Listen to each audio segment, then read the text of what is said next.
I study సెంటర్కి స్వాగతం. ఈ వీడియోలో ఎలక్ట్రికల్కి రిలేటెడ్గా ట్రేడ్ టెస్ట్ కానీ స్కిల్ టెస్ట్ కానీ ఈ మధ్యకాలంలో ఎక్కువగా బార్క్, ఇస్రో, డిఆర్డిఓ చాలా టెక్నికల్ ఎగ్జామినేషన్స్లో అడుగుతున్నాడు. అయితే ఈ స్కిల్ టెస్ట్లో ఏమేమి ఉంటాయి, నెంబర్ ఆఫ్ ఎక్స్పెరిమెంట్స్ ఏముంటాయి, ఏ విధంగా జరగచ్చు అనేటువంటిది కంప్లీట్గా విత్ వైవాతో సహా ఈ వీడియోలో చేయడం జరుగుతుంది. క్లియర్గా ఫస్ట్ నుంచి ఎండ్ వరకు చూడండి. ప్రీవియస్ వీడియోలో నేను ఎలక్ట్రానిక్స్కి రిలేటెడ్గా చెప్పాను. సేమ్ సిమిలర్గా ఎలక్ట్రానిక్స్కి, ఎలక్ట్రికల్కి, ఇన్స్ట్రుమెంటేషన్కి ఒకేలా ఉంటుంది. దట్ ఈజ్ నథింగ్ బట్ వెళ్ళగానే ఎలక్ట్రానిక్స్, ఇన్స్ట్రుమెంటేషన్ అయితే 2 to 3 క్వశ్చన్స్ ఇస్తారు. ఎలక్ట్రికల్కి మాత్రం ఒక్కటే క్వశ్చన్ ఉంటుంది. అది ఏదో ఒక వైరింగ్ రిలేటెడ్గా ఒక క్వశ్చన్ ఉంటుంది. మోస్ట్లీ ఆ క్వశ్చన్ని ఎలా మనం ప్రిపేర్ చేయాలో, కనెక్షన్స్ ఎలా ప్రిపేర్ చేయాలో ఒక సర్క్యూట్ డయాగ్రామ్ డ్రా చేయాలి. అగైన్ దానికి సంబంధించినటువంటి టూల్స్, మెటీరియల్స్ ఏవైతే ఉంటే వాటిలన్నిటి గురించి మెన్షన్ చేయాలి. మెన్షన్ చేసిన తర్వాత అది ఏ విధంగా చేయాలో ప్రాసెస్ చెప్పాలి. సో వీటిలన్నిటి గురించి మళ్ళీ ప్రికాషన్స్ చెప్పాలి. ఇవన్నీ కలిపి లాగ్గా మనం చెప్తాం. ఆ తర్వాత వచ్చేటప్పటికి దాన్ని బేస్ చేసుకుని ఒక టేబుల్ ఉంటుంది. ఆ టేబుల్ మీదకి వెళ్ళి ప్రాక్టికల్ చేయాలి. అప్పటికే అక్కడ ఆ టేబుల్ మీద ఆ ప్రాక్టికల్కి సంబంధించినటువంటి each and every tools and materials అన్నీ ఉంటాయి.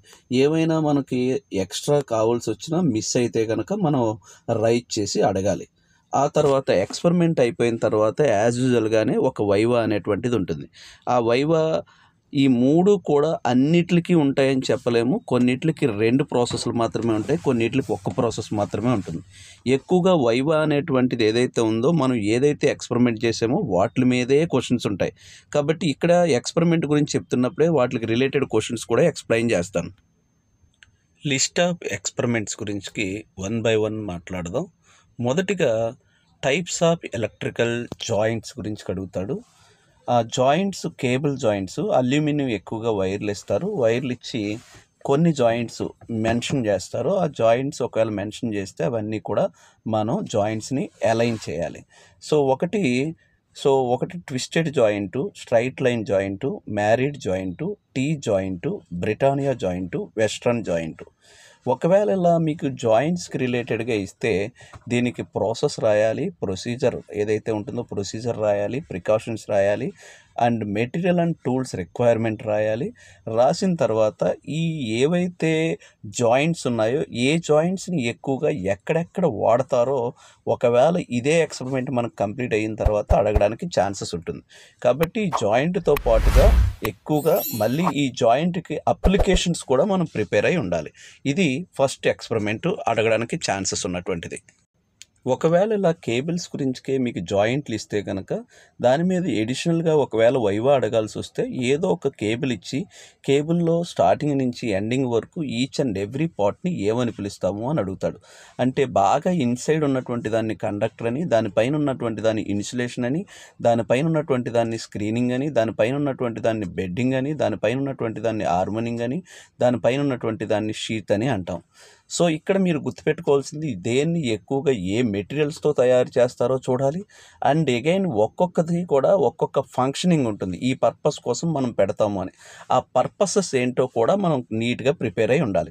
ఒకవేళ జాయింట్సే కనుక ఇస్తే ఆ జాయింట్స్ అప్లికేషన్స్తో పాటుగా కేబుల్ యొక్క ఇన్సైడ్ అవుట్ సైడ్ ఉండేటువంటి ఈచ్ అండ్ ఎవ్రీ పార్ట్ల మీద మనకి క్వశ్చన్స్ అడగడానికి పాసిబిలిటీ ఉంది.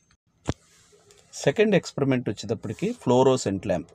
ఎక్కువగా రిపీటెడ్గా నెంబర్ ఆఫ్ క్వశ్చన్స్ వైవాలో పాసిబిలిటీ ఉన్నటువంటి ఏకైక టాపిక్ ఏమైనా ఉంది అని అంటే అదే fluorescent lamp. Fluorescent lamp is nothing but tubelight. ఇది ప్రస్తుతం వాడుతున్నటువంటి ఎల్ఈడీలు వాటికి రిలేటెడ్గా క్వశ్చన్స్ ఉండవు. అండ్ అలానే ఆ ఎక్స్పెరిమెంట్ అంటూ ఉండదు. ఒక ఓల్డెన్ డేస్లో ఒక చోకు, స్టార్టరు అండ్ ఏదైతే ట్యూబ్ ఉంటుందో దానికి రిలేటెడ్గా ఎక్స్పెరిమెంట్ ఉంటుంది. ఒకవేళ మనకి ట్యూబ్లైటే కనుక ఎక్స్పెరిమెంట్ ఇస్తే కనుక వెరీ ఈజీ. ఇప్పుడు నేను ఏదైతే కనెక్షన్ డ్రా చేసానో ఆ విధంగా డ్రా చేయొచ్చు. But the possibilities of questions ఏముండొచ్చు అని అంటే చోకు పనిచేస్తుందో లేదో ఎలా టెస్ట్ చేస్తాము, ఒకసారి టెస్ట్ చేసి చూపించండి అని అడగొచ్చు. ట్యూబ్స్ ఏవైతే ఉన్నాయో ట్యూబ్స్ సరిగ్గా పనిచేస్తున్నాయో లేదో ఎలా టెస్ట్ చేస్తామని రకరకాల టెస్టులు, ఓన్లీ టెస్టర్తో కాకుండా రకరకాల టెస్టులు ఏవైతే ఉంటే వాటితో టెస్ట్ చేయమని చెప్తాడు. ఒకవేళ స్టార్టర్ అనేటువంటిది సరిగ్గా ప్రాపర్గా వర్క్ చేయకపోతే స్టార్టర్ ఎలా వర్క్ చేస్తుందో అడుగుతాడు. అలానే ఆ స్టార్టర్లో ఏదైనా ఫాల్ట్స్ వస్తే ఏ విధమైనటువంటి ఫాల్ట్స్ రావడానికి ఛాన్సెస్ ఉంది అని అడగొచ్చు. అగైన్ ఫ్లోరోసెంట్ ల్యాంప్ లోపల ఉండేటువంటి పౌడర్ని ఏమని పిలుస్తారని అడుగుతాడు. స్క్రోబోస్కోపిక్ ఎఫెక్ట్ అంటే ఏంటని అడగొచ్చు. అలానే చోకు ఒకవేళ షార్ట్ అయిపోతే అవుట్పుట్ ఎలా ఉంటుందని అడగొచ్చు. ఈ విధంగా ట్యూబ్ లైట్కి రిలేటెడ్గా number of possibilities of questions అడగొచ్చు. అగైన్ ఒక చోకుతో 2 ట్యూబ్లను ఎలా వెలిగిస్తామని కూడా అడగడానికి ఛాన్సెస్ ఉన్నాయి. నెక్స్ట్ ఎక్స్పెరిమెంట్ ఏంటంటే అంటే staircase wiring. Staircase wiring is also called as 1 lamp controlled by 2 switches. So two way స్విచ్చెస్తో మనం 1 ల్యాంప్ని కంట్రోల్ చేస్తాం. ఒక ఫ్లోర్ నుంచి ఇంకో ఫ్లోర్కి వెళ్ళేటప్పుడు స్టెయిర్ గేజ్లో ఎక్కువగా వాడతాం. ఇది రిపీటెడ్గా అడిగేటువంటి క్వశ్చన్. అయితే ఇక్కడ మీరు గుర్తుపెట్టుకోవాల్సింది ఏంటంటే ఈ క్వశ్చన్ కనుక వస్తే కనుక క్వశ్చన్స్ తక్కువగా ఉంటాయి, వైరింగ్ మాత్రం మోర్ యాక్యురేట్గా ఉండాలి. ఈ వైరింగ్ చూస్తున్నప్పుడు మనకి పీవీసీ పైప్స్తో చేయాల్సి వస్తుంది. అగైన్ క్లాంప్లు వేయాల్సి వస్తుంది. ఎక్కడా కూడా మేకులతో కొట్టకూడదు, స్క్రూస్ మాత్రమే అప్లై చేయాలి. And again as possible shortest వేలు యూజ్ చేయాలి. ఎక్కువ లెంతీ ఆఫ్ వైర్లు యూజ్ చేయకూడదు. జంక్షన్ బాక్సులు ప్రాపర్గా వాడాలి. అండ్ హోల్డర్స్ ప్రాపర్గా వాడాలి. దానిపైన సీలింగ్ రోస్ ప్రాపర్గా వాడాలి. ఇవన్నీ కూడా క్లారిటీగా క్లియర్గా ప్రాపర్గా వాడాలి. ఇక్కడ అడిగడానికి క్వశ్చన్స్ వెరీ రేర్గా ఉంటాయి, కానీ 2 వే కనెక్షన్స్ 2-3 రకాల పాసిబిలిటీస్ ఉంటాయి. అవి కూడా కనెక్షన్స్ అడుగుతాయి. ఇక్కడ 2 వే స్విచ్చెస్లో క్రాస్గా టాప్లో ఉన్నది బాటంకి, బాటంలో ఉన్నది టాప్కి చేసాము. కానీ ఒక్కొక్కసారి టాప్ టు టాప్ కనెక్ట్ చేయొచ్చు, బాటమ్ టు బాటమ్ కనెక్ట్ చేయొచ్చు. సో ఇలా రకరకాలుగా మనకి 2 వే కనెక్షన్స్ ఎన్ని ఉంటాయో అన్ని రకాల కనెక్షన్స్ కూడా అక్కడ మనం డ్రా చేయాలి. ఇది ఎక్స్పెరిమెంట్ 2 వే కనెక్షన్ గురించి. Next experiment godown wiring. 3 ల్యాంపులు ఇచ్చి 2 2 వే స్విచ్లు ఒక 1 వే స్విచ్తో చేయొచ్చు. లేదా ఒక్కొక్కసారి 4 ల్యాంపుల్ని గోడౌన్ వైరింగ్ ఎలా చేస్తామని అడుగుతాడు. సో గోడౌన్ వైరింగ్లో క్వశ్చన్స్ ఎక్కువగా ఉండవు, కానీ 3 ల్యాంపులు అయితే ముందు కేసులను, 4 ల్యాంపులు అయితే ఈ కేసులను మనం డ్రా చేయాలి. ఇలా డ్రా చేస్తున్నప్పుడు సర్క్యూట్ డయాగ్రామ్ని ప్రాపర్గా డ్రా చేయడం రావాలి. అండ్ కనెక్షన్స్ ప్రాపర్గా ఇవ్వడం రావాలి. అండ్ జంక్షన్ బాక్సులన్నీ ప్రాపర్గా యూజ్ చేయడం రావాలి. ఇలాంటి ఎక్స్పెరిమెంట్ ఎప్పుడైనా వచ్చినప్పుడు అసలు పాసిబిలిటీ ఆఫ్ వైవా క్వశ్చన్స్ అంటూ ఏమీ ఉండవు. మోస్ట్లీ ఎక్స్పెరిమెంట్ని సక్సెస్ఫుల్గా అప్లై చేయగలిగితే చాలు. నెక్స్ట్ ఎక్స్పెరిమెంట్ పేరు ఏం పేరు అంటే 1 lamp controlled by 3 switches. Particularly 3 2 way స్విచ్చెస్ని యూజ్ చేసుకొని 1 ల్యాంప్తో కంట్రోల్ చేయొచ్చు. కనెక్షన్ జాగ్రత్తగా చూసుకొని మీరు బాగా జస్ట్ యాజ్ ఇట్ ఈజ్గా అక్కడ ఎలా ఉందో మీరు అదే విధంగా మీరు కనెక్ట్ చేయగలిగితే చాలు. ఇలాంటి వైరింగ్లకు కూడా మోస్ట్లీ క్వశ్చన్స్ ఏమి ఉండవు. మీరు ప్రాపర్గా కనెక్ట్ చేశారా లేదా అనేది మాత్రమే చూస్తాడు. నెక్స్ట్ ఎక్స్పెరిమెంట్ వచ్చేటప్పటికి simple house wiring. Simple house వైరింగ్లో ఒక మీటర్ ఉండాలి, మెయిన్ ఉండాలి, 2 ఫ్యూజులు ఉండాలి, ఒక ఇండికేటర్ ఉండాలి, ఒక లైక్ ఫ్యాన్కో బల్బ్కో ఒక స్విచ్ ఉండాలి, ఒక సాకెట్ ఉండాలి. సో 5 పిన్ సాకెట్ ఉండాలి. వీటికి ప్రాపర్గా మనం వైరింగ్ని స్టార్టింగ్ నుంచి ఎండ్ వరకు ప్రాపర్గా తీసుకురావాలి. 1 లేదా 2 సబ్ సర్క్యూట్స్ సరిపోతాయి. వాళ్ళు ఇస్తారు, ఒకటికి గీయమంటే ఒక సైడ్ సబ్ సర్క్యూట్ గీయాలి. ఇదే ఇప్పుడు మనం ఇక్కడ ఇండికేటరు లైక్ ఫర్ ఎగ్జాంపుల్ సాకెట్కి బల్బ్కి ఏదైతే వేసామో అదే విధంగా ఇంకొక సబ్ సర్క్యూట్ వేసినా సరే అది సింపుల్ హౌస్ వైరింగ్ అని అంటాం. నేను ఒక్కటే సబ్ సర్క్యూట్ అంటే ఒక్కటే రూమ్ ఆర్ ఒక్కటే ఉన్నటువంటి బ్లాక్లా డ్రా చేసాము. సో ఇక్కడ మనకి ఇందులో ఫ్యూజెస్ ఎక్కడి నుంచి తెచ్చుకుంటున్నాము అండ్ ఫ్యూజెస్ ఏ ప్లేస్లో ప్లేస్ చేయాలి, ఫ్యూజెస్లో ఫేజ్కి కనెక్ట్ చేసేదాన్ని ఫ్యూజ్ అనాలి, న్యూట్రల్కి కనెక్ట్ చేసేదాన్ని న్యూట్రల్ లింక్ అనాలి, అక్కడ double pole double throw switch use చేయాలి. ఇవి సింపుల్ హౌస్ వైరింగ్ సంబంధించినవి. ఒక్కొక్కసారి పర్టికులర్గా సింపుల్ హౌస్ వైరింగ్లోనే మనకి ముందుగానే పర్టికులర్స్ ఇచ్చేస్తారు. నాకు ఇన్ని బల్బులకి, ఇన్ని ఫ్యాన్లకి, ఇన్ని పర్టికులర్ ఐటమ్స్ ఇచ్చి ఎలక్ట్రికల్ లోడ్స్ ఇచ్చి ఆ లోడ్స్ అన్నిటికి కూడా నాకు ఒక సింపుల్ హౌస్ వైరింగ్ కావాలి, ఫ్రమ్ ది మీటర్ దగ్గర నుంచి కావాలని అంటాడు. ఒకవేళ ఓల్డెన్ డేస్ వైరింగ్లో ఎంసీబీలు ఉండేవి కాదు కాబట్టి నేను ఇక్కడ చూపించినటువంటి వైరింగ్ ఎంసీబీలు లేకుండా ఉన్నాయి. నవ్వే డేస్ వచ్చేటప్పటికి ఎంసీబీలతో మనం ఇండికేట్ చేస్తూ చూపించవచ్చు. సో కాబట్టి this is nothing but simple house wiring. Simple house wiring కూడా కొద్దిగా ఎక్కువ టైం టేకన్ పడుతుంది కాబట్టి దానికి ఎక్స్పెరిమెంట్ అయిపోయాక అంత టైం ఉండదు కాబట్టి మోస్ట్లీ ఎక్స్పెరిమెంట్ ప్రాపర్గా అప్లై చేస్తే చాలు, ఏ విధమైనటువంటి క్వశ్చన్స్ ఉండవు. నెక్స్ట్ ఎక్స్పెరిమెంట్ వచ్చేటప్పటికి verification of Ohm's law. Mostly verification of Ohm's law అంటే ఒక చిన్న ట్రాన్స్ఫార్మర్, ఆటో ట్రాన్స్ఫార్మర్ ఇస్తారు. ఒక variable load is nothing but ఒక different type of switches and ల్యాంప్స్తో కూడినటువంటి లోడ్ అయినా ఇవ్వచ్చు, లేదా ఒక రియో స్టార్టర్ ఇస్తారు. అలానే ఒక ammeter, voltmeter and wattmeter ఇస్తారు. వీటితో మనం ఏం చేయాలి అని అంటే వోల్టేజ్ని ఫిక్స్డ్గా ఉంచి రెసిస్టెన్స్ని మారుస్తూ ఉన్నప్పుడు అందులోకి కరెంట్ ఎలా వెళ్తుందో మనం చూడాలి. సో అదే రెసిస్టెన్స్ చేంజ్ చేస్తూ ఉంటే దాని వాల్యూని, అలానే ఫిక్స్డ్ వోల్టేజ్ని తీసుకొని అందులోకి కరెంటు ఎలా వేరీ అవుతుంది, అకార్డింగ్ టు ఓమ్స్లో రెసిస్టెన్స్ పెరుగుతూ ఉంటే కరెంట్ ఫ్లో తగ్గుతూ ఉంటుంది. అది ఎలా జరుగుతుందో మనం చూపించాలి. అట్ ది సేమ్ టైం మనం రెసిస్టెన్స్ని ఫిక్స్డ్గా ఉంచి వోల్టేజ్ని లో నుంచి హై వరకు వేరీ చేస్తూ ఉండాలి. అప్పుడు ఆటోమేటికల్లీ రెసిస్టెన్స్ ఫిక్స్డ్గా ఉంచి వోల్టేజ్ని పెంచుతూ ఉంటే అందులోకి వెళ్ళే కరెంటు కూడా పెరుగుతుందని, వోల్టేజ్ తగ్గుతూ ఉంటే కరెంటు కూడా తగ్గుతుందని ఓమ్స్లా చెప్తుంది. ఇలా మనం ఏం చేయాలి అంటే ఏదో ఒక దాన్ని ఫిక్స్డ్గా పెట్టుకొని మరొక దాన్ని వేరీ చేస్తూ దాని యొక్క రీడింగ్స్ ఎలా ఉన్నాయో అన్ని మీటర్ల యొక్క రీడింగ్లు నోట్ చేసి దాని యొక్క అవుట్పుట్ ఎలా ఉందో మనం విత్ ఓమ్స్లా అప్లై చేస్తూ కాలిక్యులేషన్స్ చూపించాలి. ఇలా ఈ డయాగ్రామ్లో ఏదో ఒకదాన్ని ఫిక్స్డ్గా ఉంచాలి, మరొక దాన్ని వేరీ చేస్తూ ఉంచాలి. దీన్నే వెరిఫికేషన్ ఆఫ్ ఓమ్స్ లా అని అంటాం. ఒకవేళ మనం ఇక్కడ ట్రాన్స్ఫార్మర్ యూజ్ చేస్తే ఈ మీటర్లన్నీ పిఎంఎంసీ మీటర్లు యూజ్ చేయడానికి కుదరదు. ఓన్లీ ఎంఐ టైప్ కానీ ఇండక్షన్ టైప్ ఇన్స్ట్రుమెంట్స్ కానీ యూజ్ చేయాలి. మోస్ట్లీ ఎంఐ టైప్ ఇన్స్ట్రుమెంట్స్ ఉంటాయి. ఒకవేళ ఈ ట్రాన్స్ఫార్మర్ లేకుండా డైరెక్ట్గా అప్లై చేయాల్సి వస్తే అంటే డీసీ అయ్యి ఉంటే అప్పుడు పిఎంఎంసీ ఇన్స్ట్రుమెంట్స్ యూజ్ చేయొచ్చు. ఇక్కడ మీకు అడిగేటువంటి క్వశ్చన్స్ ఏమైనా ఎడిషనల్గా ఉంటాయి అని అంటే ఓమ్స్ లా అనేటువంటిది ఎలాంటి వాటికి వర్తించదు.